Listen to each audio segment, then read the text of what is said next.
We want dishwashers. We want sinkerators. We want microwaves. We want stoves. We want everything that has a plug on it. We want it.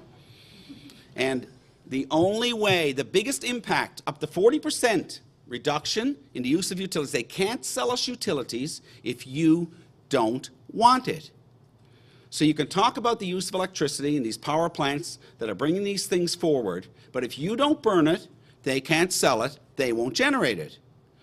Now, yesterday I was on a conference with Professor Boxall. We're out to a place called ISO New England. Now, that's a nonprofit group who looks after all the transmission of electricity throughout New England.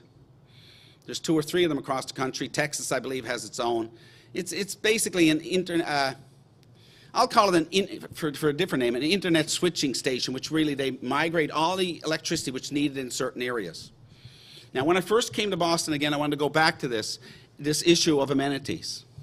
It seems if we open a window in the summertime, it's simply only to put an air conditioner in, plug it in, and burn electricity.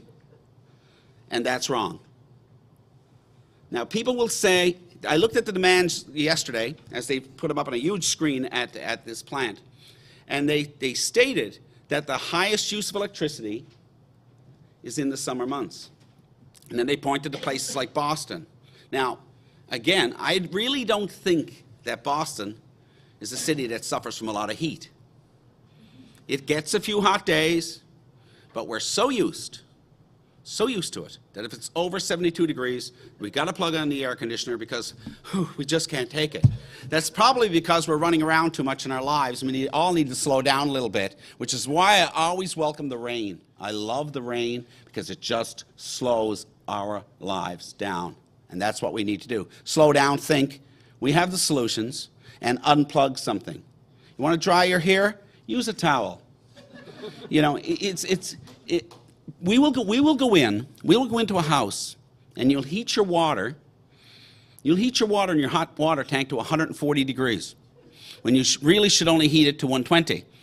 So then in the shower, you'll turn on the hot. It's too hot. You've paid to heat it up. Now you'll turn on the cold to cool it down. Now that's as simple and as practical as it is in the use of utilities. So if you say to yourself, what can I do? Unplug that power bar. It's a little inconvenient that every time you go into your den, you got to plug it in. But why is it that in North America that we use 40 to 50 to 60% more utilities than they do in Europe? Maybe because we build oversized houses, we have 3-car garages, bigger pieces of properties, and it just doesn't look right if you're capturing the rain out of your rain trough. If you got a barrel and you capture the rain from your rain trough and you water your flowers with that.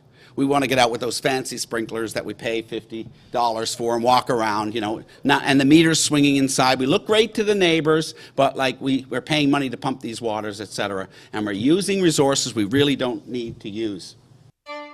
This excerpt is brought to you by the Massachusetts School of Law, the leader of reform in legal education and a leader in multimedia education for the public.